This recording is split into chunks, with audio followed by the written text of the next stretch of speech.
जय हिंद साथियों। तो साथियों, आज हम लोग देख रहे हैं बिहार दरोगा प्रैक्टिस सेट। ये जो टेस्ट सीरीज चल रहा है केवल ओनली दरोगा स्टूडेंट जो 2025 में 1799 2025 1799 में जो दरोगा की टोटल 1799 पोस्ट पे बहाली है, उसके लिए हम लोग डेली प्रैक्टिस सेट कवर कर रहे हैं।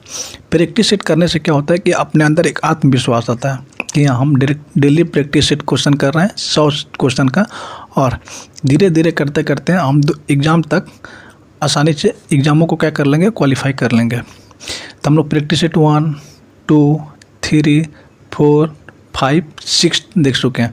आज हम देखेंगे दरोगा प्रैक्टिस सेट नंबर 7। ये जो एनालिसिस कराया जाता है वीडियो का, एक दिन पहले यानी 24 घंटा पहले आपको टेलीग्राम ग्रुप या व्हाट्सएप पे क्या किया जाता है, इसका PDF सेंड कर दिया जाता है। आप लोग इसको पूरे क्वेश्चन का एक बार एनालिसिस कीजिए, उसका आंसर सोल्व कीजिए, और अगले दिन जब भी इसका वीडियो अपलोड हो तो आप लोग वहाँ पे अपना आंसर मैच कर लीजिए कि कितना क्वेश्चन सही और कितना क्वेश्चन गलत हो रहा है। इससे आपको ये बेनिफिट मिलेगा कि आपके अंदर क्या बोलते हैं, एक कॉन्फिडेंस आ जाएगा कि कितने क्वेश्चन हम सही कर रहे हैं। इसका ऑन एवरेज दरोगा की बात करें तो इसका कटअप जाता है 65 से 70 क्वेश्चन। 65 से 70 क्वेश्चन अगर आपका सही आ रहा है, फिर आप सेफ जोन में है। बस आपको क्या करना है, डेली प्रैक्टिस करने की जरूरत है। और जिनका भी इससे भी कम आ रहा है तो आपको रिवीजन प्लस प्रैक्टिस दोनों की आवश्यकता है। तो चलिए आज का अपना स्टार्ट करते हैं दरोगा प्रैक्टिस सेट नंबर 7। पहला क्वेश्चन से क्वेश्चन नंबर 1, कश्मीर घाटी एवं डल झील किन दो हिमालय के मध्य स्थित है? ये जो कश्मीर घाटी और डल झील है वो है बृहद हिमालय एवं पीर पंजाल। बृहद हिमालय एवं पीर पंजाल के बीच में क्या अवस्थित है? राइट ऑप्शन हो जाएगा ए। ये जो बृहद हिमालय है, बृहद हिमालय का विस्तार नागा पर्वत से लेकर नामचा बरवा तक, और इसकी लंबाई है, टोटल लंबाई 2400 किलोमीटर, और बृहद हिमालय की औसत ऊंचाई है 6100 मीटर। बृहद हिमालय की सबसे ऊंची चोटी हो जाएगी माउंट एवरेस्ट, जिसकी ऊंचाई है 8850 मीटर। पीर पंजाल एक जास्कर श्रेणी की शाखा है, और ये उत्तर में लद्दाख श्रेणी और दक्षिण में महान श्रेणी के बीच में स्थित है पाट पंजाल। तो राइट ऑप्शन हो जाएगा ये। बृहद हिमालय और पीर पंजाल के बीच है कश्मीर घाटी और डल झील। सेकेंड क्वेश्चन कर रहे हैं, पाट भूमि स्थलीकृत विशेषता है। ये जो पाट भूमि है ये स्थलीकृत की विशेषता है छोटा नागपुर की पठार की। राइट ऑप्शन हो जाएगा सी, छोटा नागपुर पठार के। नेक्स्ट क्वेश्चन है, नदी घाटी परियोजना और किस नदी पे है? इसको क्या करना है, मैच ना कलम करना है। देखिए, रिहांद परियोजना, ये जो रिहांद परियोजना है वो है रिहांद नदी पे। नागा सागर परियोजना है कृष्णा नदी पे। पूंछ पाद ये परियोजना है गोदावरी पे, और माता टीला परियोजना ये हो जाएगी बेतवा नदी पे। तो राइट ऑप्शन हो जाएगा डी।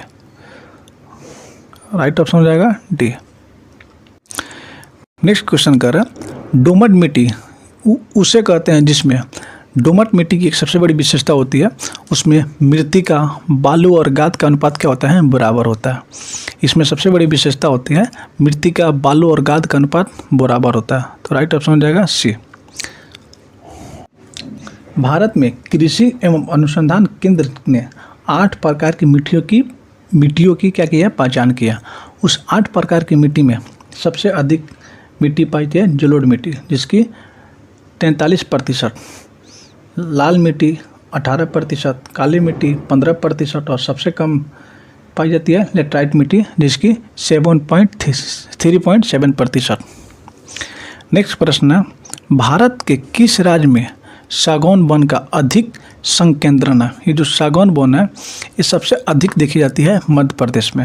राइट ऑप्शन हो जाएगा डी, मध्य प्रदेश। ये जो सागौन पेड़ है इसका होता है ये उष्णकटिबंधीय पतझड़ वन के अंतर्गत में आती है, इसीलिए सबसे अधिक पाई जाती है मध्य प्रदेश। क्वेश्चन नंबर 6, भारत में गेहूं के 3 अधिकतम उत्पादन राज्यों का सही अवरोही क्रम। देखिए यहाँ पे अवरोही क्रम नहीं ध्यान दीजिएगा तो क्वेश्चन क्या हो जाएगा, गलत। कह रहे हैं यहाँ पे अवरोही क्रम, तो देखना यहाँ पे सबसे उत्तर प्रदेश, मध्य प्रदेश और पंजाब। राइट ऑप्शन हो जाएगा ये, उत्तर प्रदेश, मध्य प्रदेश और पंजाब। क्वेश्चन नंबर 7, निम्नलिखित में कौन सा एक भारत का प्रमुख कोयला क्षेत्र नहीं है? प्रमुख कोयला क्षेत्र का नहीं है। रानीगंज, झरिया, कोडरमा और बोकारो। तो ये जो कोडरमा है ये है अबरक। कोडरमा है, यहाँ पे अबरक पाई जाती है और रानीगंज, झरिया और बोकारो में कोयला पाया जाता है। तो राइट ऑप्शन हो जाएगा सी, कोडरमा। कोडरमा अबरक के लिए प्रसिद्ध है। भारत में सर्वाधिक नगरीयकृत राज्य निम्नलिखित में कौन सा है? कह रहा है सर्वाधिक नगरीय राज्य निम्नलिखित में कौन सा है? गुजरात, पश्चिम बंगाल, महाराष्ट्र और गोवा। तो नगरीय बात कर रहा है तो सबसे अधिक 2011 की जनगणना के अनुसार सबसे अधिक है नगरीय में गोवा। गोवा, मिजोरम और तमिलनाडु। गोवा, मिजोरम, तमिलनाडु में सर्वाधिक नगरीय जनसंख्या वहाँ पे। लेकिन यही बात करें हम सर्वाधिक। क्वेश्चन नंबर 9, सूची 1 को सूची 2 से सम्मिलित कीजिए तथा कूट के सहायता से सही उत्तर का पहचान कीजिए। सूची 1 में नदी और उसके सूची 2 में परियोजना और बांध। कोलोरेडो, दामोदर, नील और जिम्बाब्वे। ये जो कोलोरेडो है, कोलोराडो, ये है हुअर, कोलोराडो हुअर। दामोदर, दामोदर पे है पंचेत हिल परियोजना, पंचेत हिल परियोजना। नील नदी पे असवान, असवान बांध परियोजना और जाम्बेजी पे है करीबा। तो राइट ऑप्शन हो जाएगा डी, 4, 3, 1, 2। राइट ऑप्शन हो जाएगा डी। रिंग ऑफ फायर किस महासागरीय पेटी से संबंधित है? ये जो रिंग्स ऑफ फायर है वो है प्रशांत महासागर पेटी से संबंधित। तो राइट ऑप्शन हो जाएगा बी, प्रशांत महासागर। रिंग ऑफ फायर प्रशांत महासागर सागरीय पेटी। राइट ऑप्शन हो जाएगा बी। नेक्स्ट क्वेश्चन कर रहा है निम्नलिखित में कौन सा युग्म सही नहीं है? इसमें कौन सा युग्म सही नहीं है? हरमट्टन सऊदी अरब, चिकुन होते हैं अमेरिका। चिकुन अमेरिका की क्या है? शुष्क पवन है। राइट, सही है। ब्रिक फिल्डर ये ऑस्ट्रेलिया की गर्म पवन है और ये फॉन है ये स्विट्जरलैंड।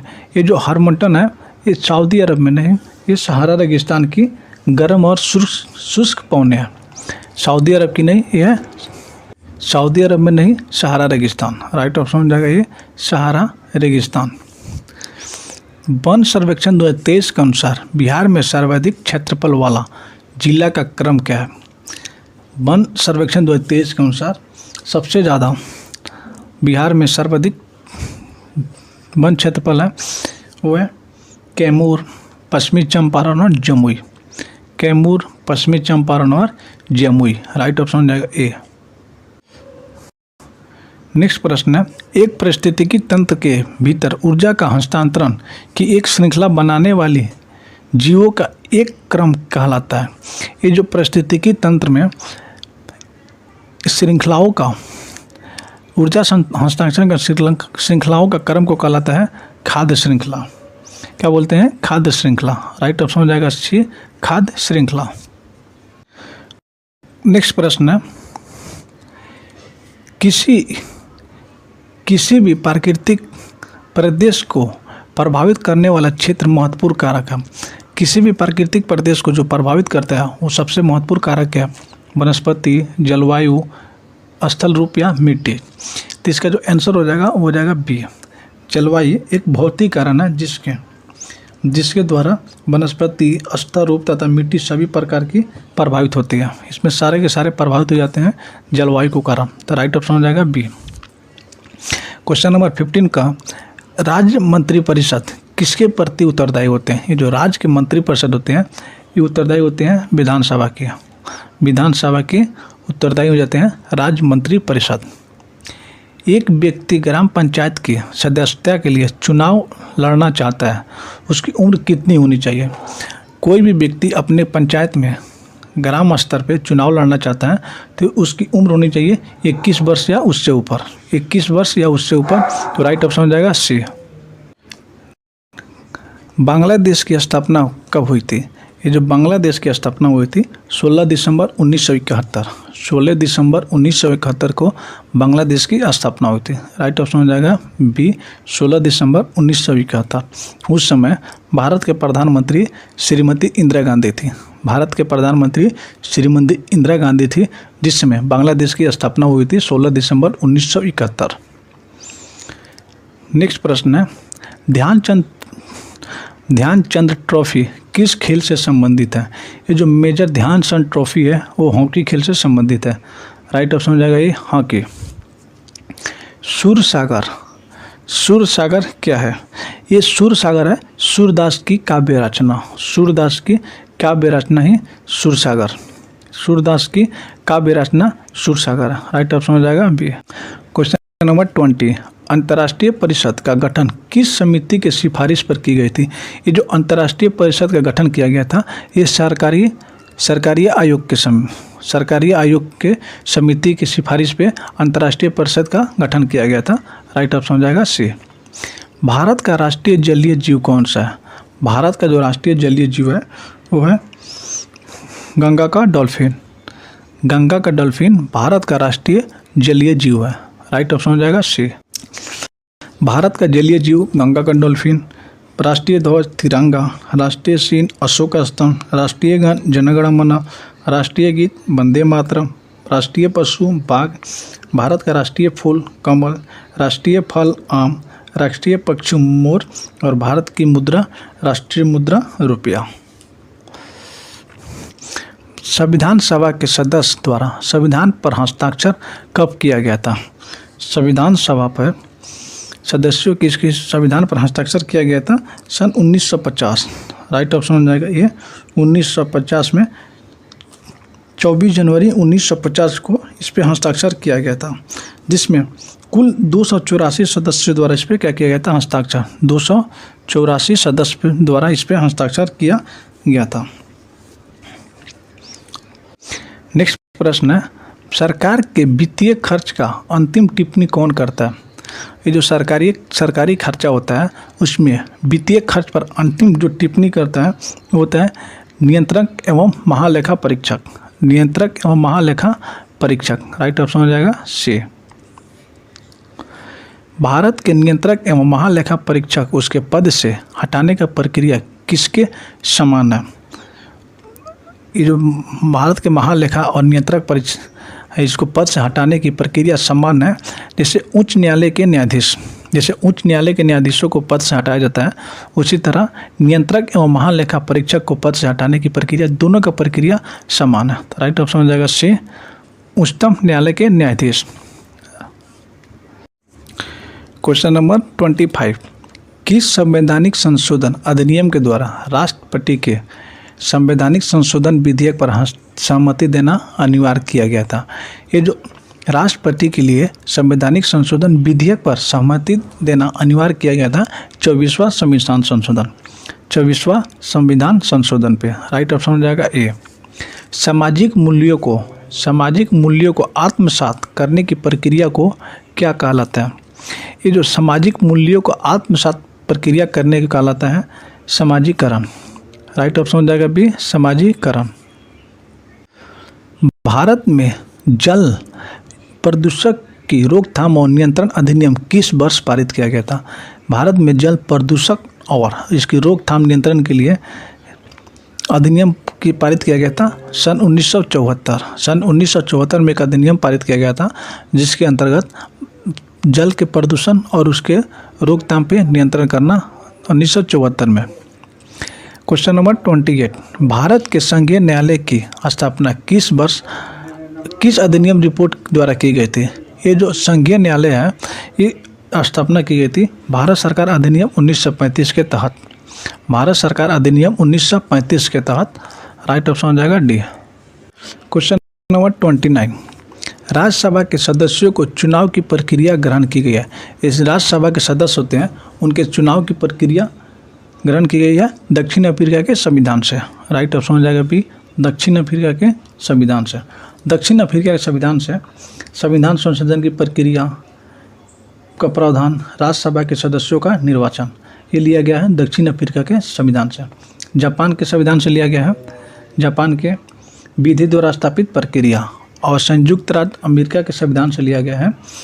प्रस्तावना, मौलिक अधिकार, न्यायिक पुनर्लोकन, संविधान की सर्वोच्चता, न्यायपालिका की स्वतंत्रता, बहुत सारे से अमेरिका के संविधान से लिए गए हैं। और आयरलैंड से लिया गया है डीपीएसपी। क्वेश्चन नंबर 30, भारत में वरीयता का सही क्रम चुने। भारत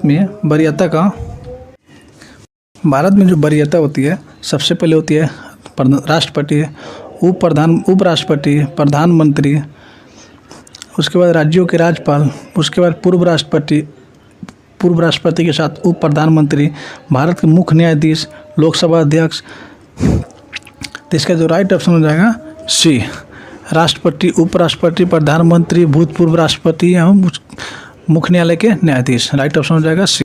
नेक्स्ट क्वेश्चन, भारत में प्रथम लोकपाल बिल पेश किया गया था। भारत में प्रथम लोकपाल बिल पेश किया गया था सन 1968।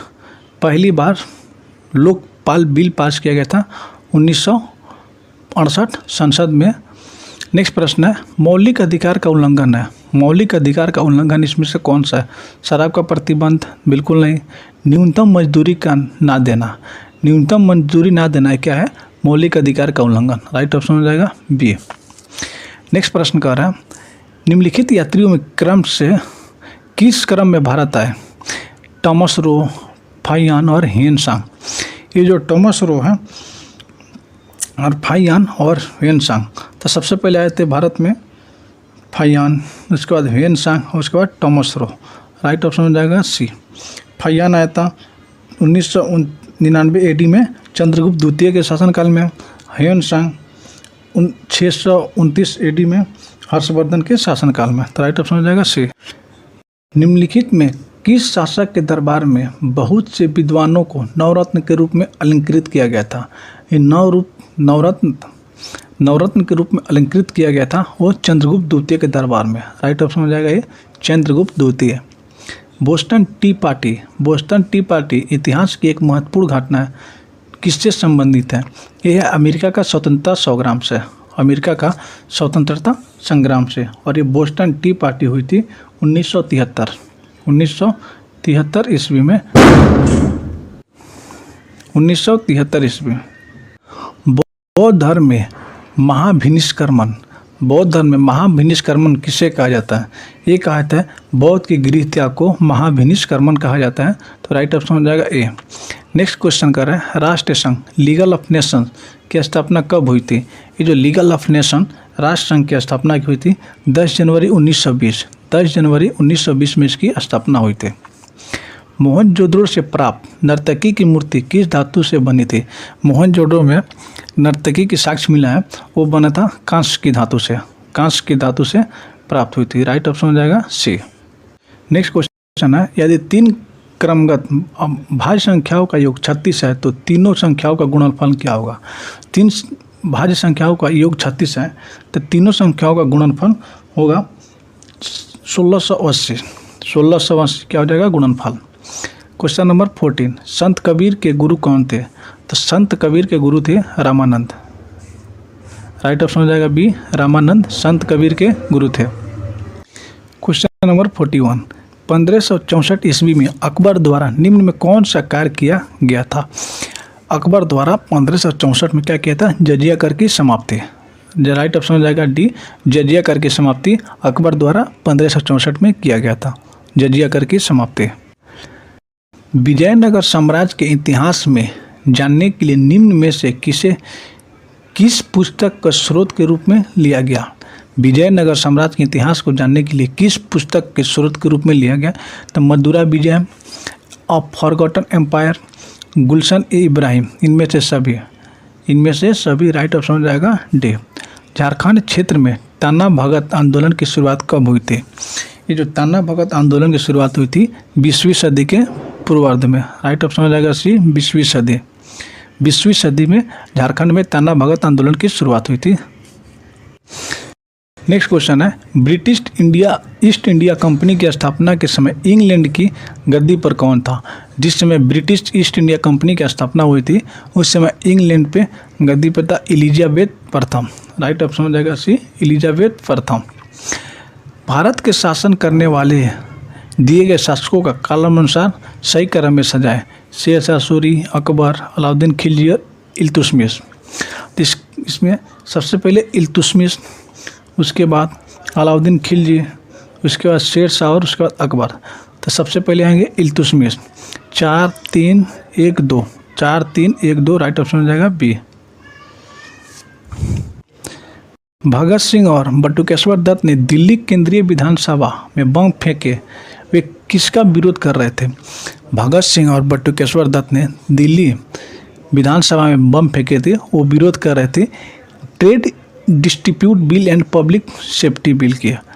वो विरोध कर रहे थे trade distribute bill and public safety bill, right option हो जाएगा सी। इन्हीं के कारण भगत सिंह और बटुकेश्वर दत्त ने दिल्ली केंद्रीय विधानसभा पे क्या किया था? बम फेंक दिया था।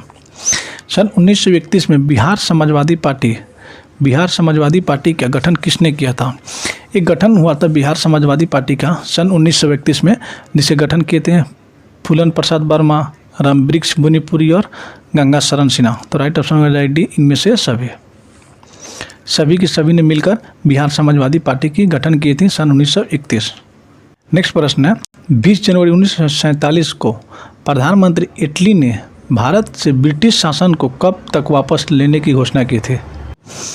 भारत से ब्रिटिश शासन को वापस लेने की घोषणा कब तक की थी? यानी भारत को कब तक ब्रिटिश शासन से आज़ाद करने की घोषणा थी? इसकी घोषणा थी जून 1948 तक इन्होंने कहा था कि हम भारत को क्या कर देंगे? ब्रिटिश शासन से आज़ाद कर देंगे। लेकिन हमें भारत की आज़ादी कब मिल गई थी? 15 अगस्त 1947। और इनकी घोषणा थी जून 1948। इन एक साल और आगे का इनका प्लान था, लेकिन देश आज़ाद हो गया 15 अगस्त 1947 को ही। किसने स्वदेशी आंदोलन की प्रेरणा हेतु भारत माता की पेंटिंग बनाई थी? भारत माता की जो पेंटिंग बनाई थी वो थे अविंद्रनाथ टैगोर। राइट ऑप्शन हो जाएगा ए।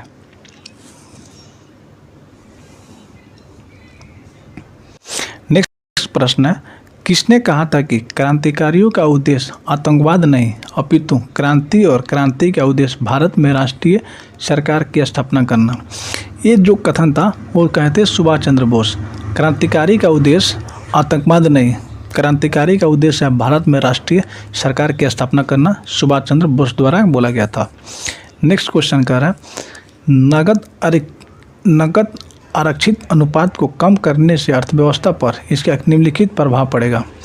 इसमें प्रभाव पड़ेगा बैंकों के पास अधिक तरलता, अर्थव्यवस्था में निवेश में वृद्धि देने की मिल सकती है, अर्थव्यवस्था में मुद्रा पूर्ति बढ़ सकती है और वास्तविक निवेश के दर में गिरावट आ सकती है। इसका ऑप्शन हो जाएगा सी, सारे के सारे क्या इसमें सही है।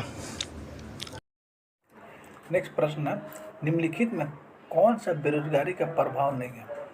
बेरोजगारी का प्रभाव इसमें कौन सा नहीं है? हो जाएगा प्रति व्यक्ति आय में वृद्धि। प्रति व्यक्ति आय में वृद्धि का बेरोजगारी से कोई प्रभाव नहीं है इसमें। प्रति व्यक्ति आय की गणना कैसे की जाती है? जो प्रति व्यक्ति आय की गणना है वो की जाती है राष्ट्रीय आय और जनसंख्या, राष्ट्रीय आय बटा जनसंख्या से। राइट ऑप्शन हो जाएगा डी। नेक्स्ट क्वेश्चन है, सूची 1 को सूची 2 से सम्मिलित कीजिए। राष्ट्रीय चाय अनुसंधान केंद्र है जोरहट। राष्ट्रीय कॉफी अनुसंधान केंद्र चिकमंगलूर। राष्ट्रीय रबड़ अनुसंधान केंद्र कोयम्बटूर और राष्ट्रीय रेशम अनुसंधान केंद्र है वो है मैसूर। तो राइट ऑप्शन हो जाएगा डी, 3124। भारतीय संविधान के किस अनुच्छेद में केंद्र और राज्यों के बीच विवादों का संबंध का उल्लेख है? केंद्र और राज्य के विवादों के बीच जो आर्टिकल है वह अनुच्छेद 245 से 255 के बीच, अनुच्छेद 245 से 255 के बीच है केंद्र और राज्य के बीच विवादित संबंधों का उल्लेख। नेक्स्ट प्रश्न है, मुद्रा का अवमूल्यन का परिणाम होता है। मुद्रा का अवमूल्यन का परिणाम होता है निर्यात में वृद्धि और भुगतान संतुलन में सुधार। निर्यात में वृद्धि और भुगतान संतुलन में सुधार। राइट ऑप्शन हो जाएगा बी। नेक्स्ट प्रश्न है, हुड प्रभाव निम्नलिखित में किससे संबंधित है? ये जो रॉबिन हुड प्रभाव है ये आय पुनः वितरण से संबंधित है। तो राइट ऑप्शन हो जाएगा सी। नेक्स्ट प्रश्न है, दाब की इकाई क्या है? दाब की इकाई होती है फोर्स पर यूनिट एरिया। फोर्स पर यूनिट एरिया तो हिसाब से हो जाएगा न्यूटन बटा वर्ग metre square. Right option c newton वर्ग मीटर। इसी को न्यूटन बाई वर्ग मीटर को बोलते हैं पास्कल। इसका होता है पास्कल। नेक्स्ट है, धूप चश्मों की लेंस में किस कांच का प्रयोग किया जाता है? ये जो धूप वाले चश्मा होता है इसमें प्रयोग किया जाता है कुक्स कांच का। कुक्स कांच। निम्नलिखित में कौन सा कथन है जो सत्य है? किसी वस्तु का द्रव्यमान समान रहता है जबकि स्थान के अनुसार भार बदल जाता है। क्या है? सही है। राइट ऑप्शन हो जाएगा ए। नेक्स्ट प्रश्न है, निम्नलिखित में कौन सा असत्य है? इसमें से कौन है जो असत्य है? हेलिना स्कॉर्पियन श्रेणी की पनडुब्बी, बराक आर्ट्स surface to air missile, Pinaka rocket और चिनूका हेलीकॉप्टर। इसमें जो असत्य हो जाएगा हेलिना। राइट ऑप्शन हो जाएगा ए। क्वेश्चन नंबर 62, ट्रांसफार्मर प्रयुक्त होते हैं। ये जो ट्रांसफार्मर होते हैं एसी वोल्टेज को बढ़ाने या घटाने के लिए।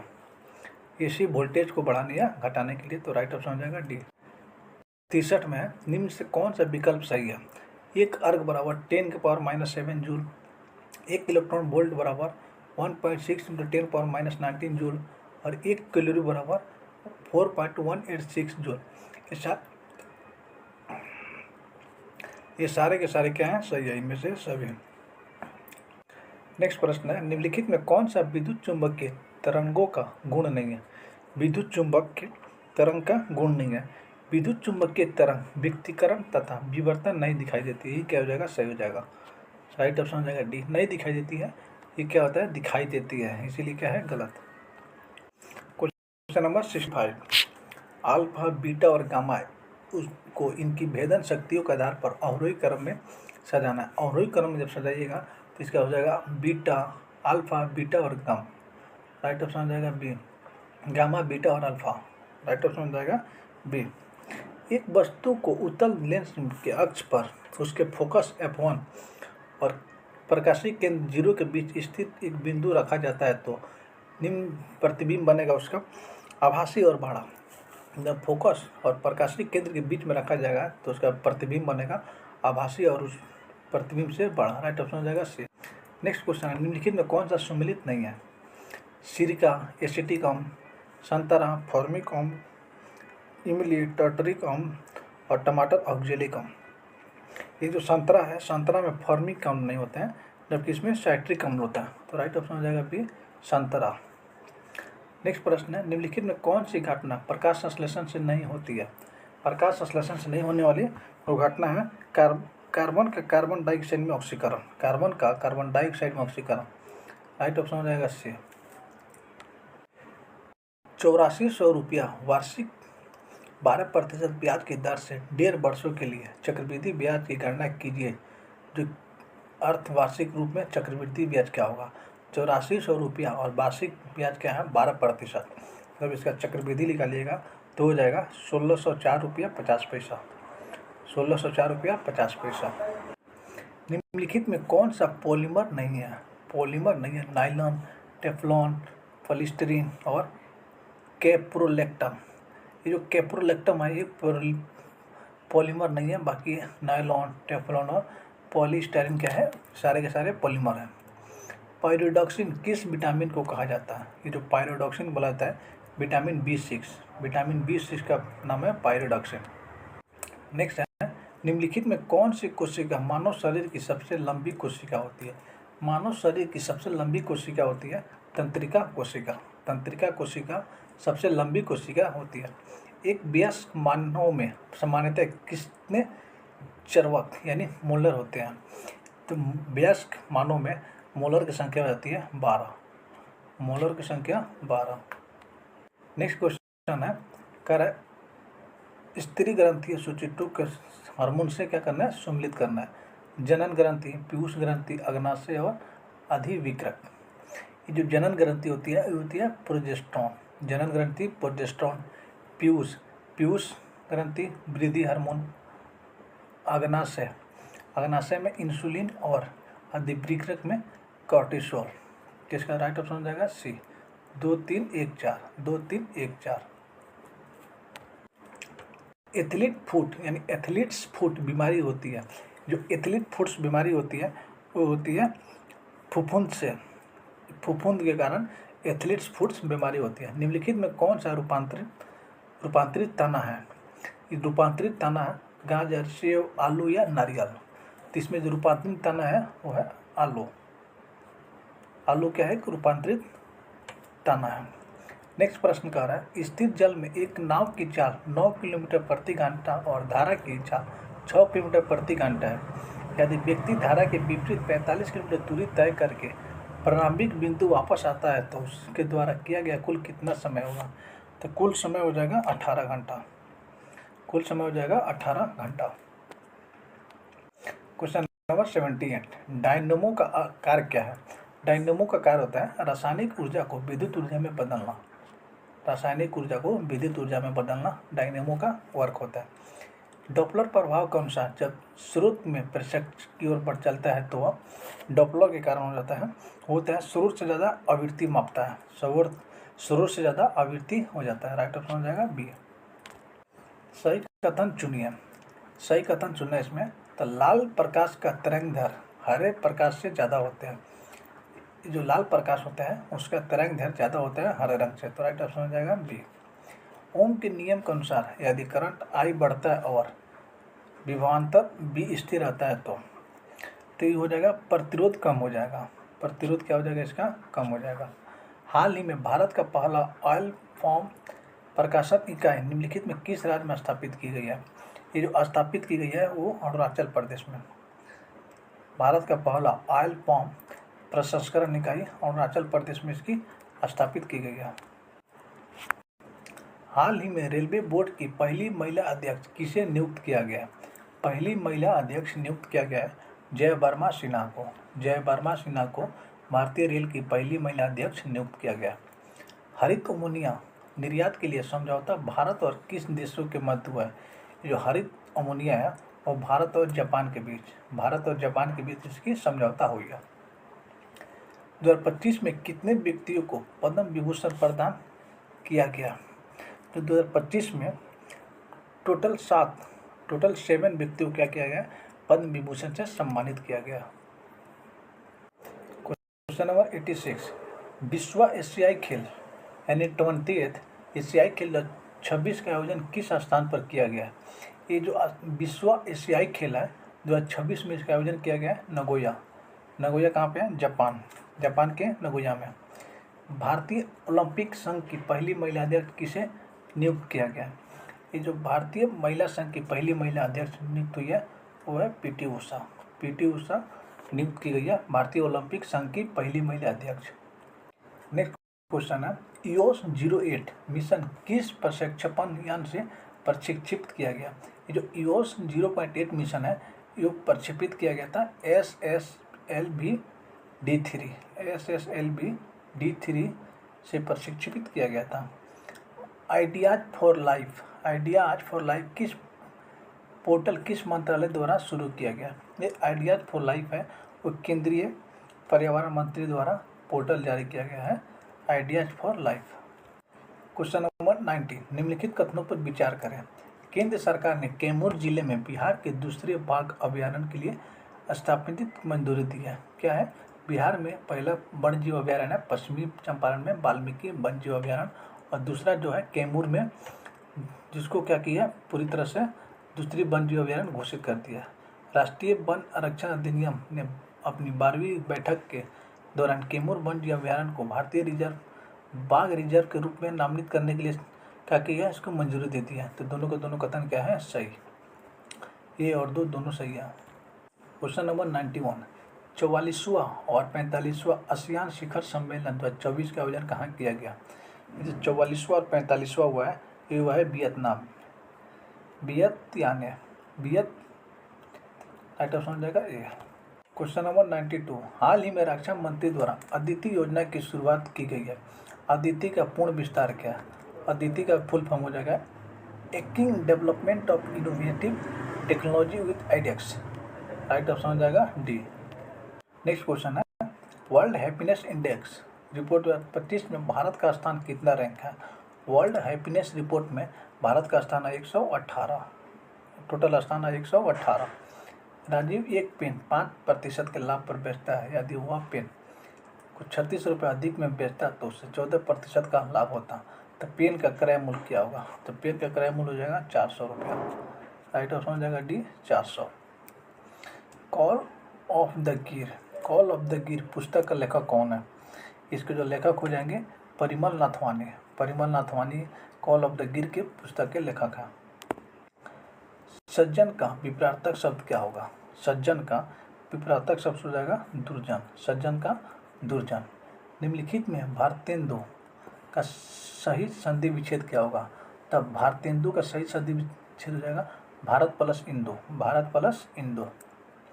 ए बी का भाई है, सी ए का पिता, डी सी की बहन और ई डी की माँ। तो बी ई में कैसे संबंधित है। तो बी ई के जो संबंध है हो जाएगा पोती से।